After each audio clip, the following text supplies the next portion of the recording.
Alright, we're going to talk about firing pin force, spring force. So, you can get an analog push-pull gauge if you want to do the same thing. You can see we've got a brass button here on the end so we don't damage the firing pin. You can check bolt lift, bolt closing force, firing pin spring force. So how that works is basically with the firing pin down, put the firing pin in that little notch carefully, and you won't bend it. Anybody that says you will bend it means their firing pin is not correct material or heat treat. But see if you can see this gauge here. Okay, so let's zero it out. You're going to see where the force starts to move, how much force it takes before you actually move the firing pin off the seat. So we're going to push. There's 20 pounds, 25, 26, 27, 28. Right there it's moving. See that? It's moving there. So you're saying, 28 and a half pounds.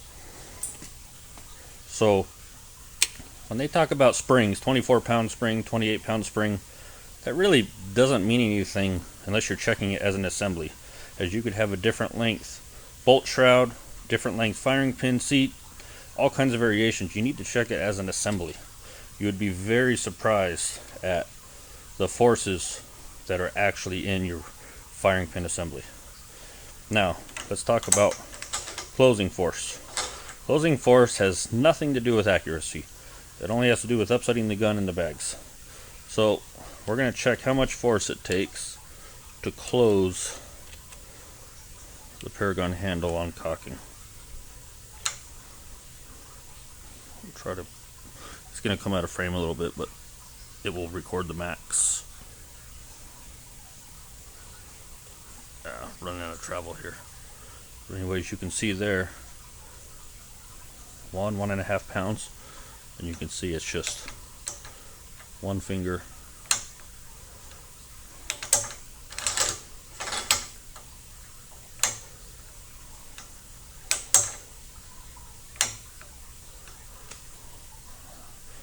See here, I'll re-zero that.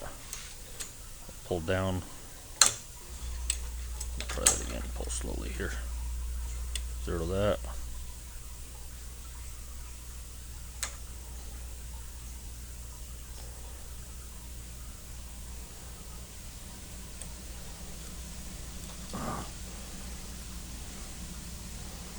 That's how much force it takes to close the bolt. Now, let's talk about opening the bolt.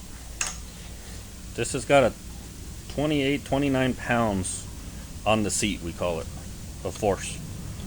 That's more than any other action I've tested. Now let's check the opening force here, with the firing pin decocked, obviously. Let me turn it so you guys can actually see it.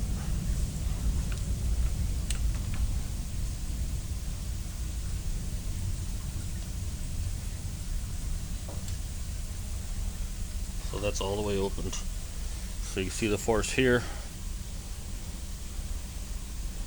So what do we, 5, 6, 7, 7.5. So let's try it again.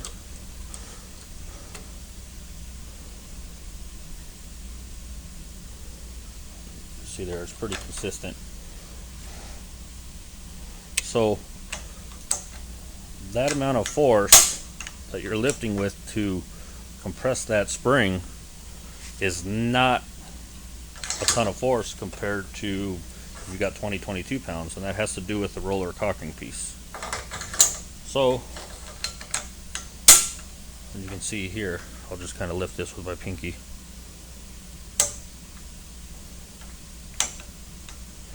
And show you.